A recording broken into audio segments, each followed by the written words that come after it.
Hey everyone, welcome back. It's time for another edition of the Pick Six. I'm your host, Wobby, inside the field house at TCO Performance Center. Thank you for submitting your questions. Now let's answer them.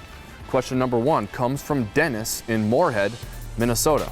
After looking at the combine, there seems to be many potentially great defensive linemen. Tempting, but this makes it even more important to draft a quality offensive lineman. What do you think? Well, Dennis, I think playing guys like Khalil Mack, Mike Daniels, and Leonard Floyd twice a year is all the motivation you need to have a good offensive line. Yes, there are a lot of good defensive linemen in this year's class of players, but I'm more worried about the proven ones right now. Question number two comes from Gunner in June Lake, California.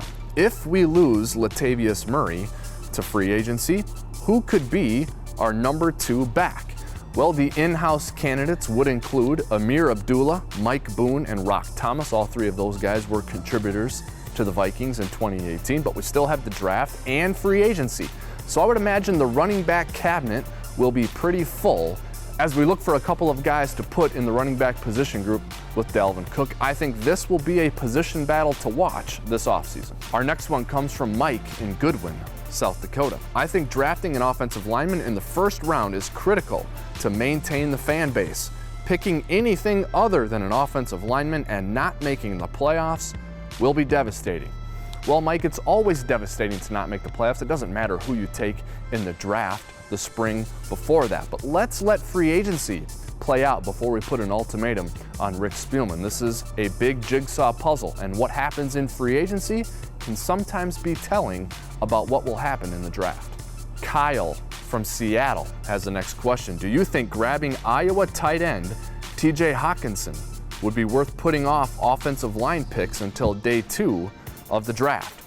Well, Kyle, I think the goal is you always just want to take good players when you are on the clock. You want to try to set aside what you think your needs are and make sure you take good players. So if the Vikings love Hawkinson or some other tight end or some other player at a position other than the offensive lineman when they are on the clock, they should take that player. Zach in St. Francis, Minnesota has the next question. Have you seen Amani Hooker out of Iowa?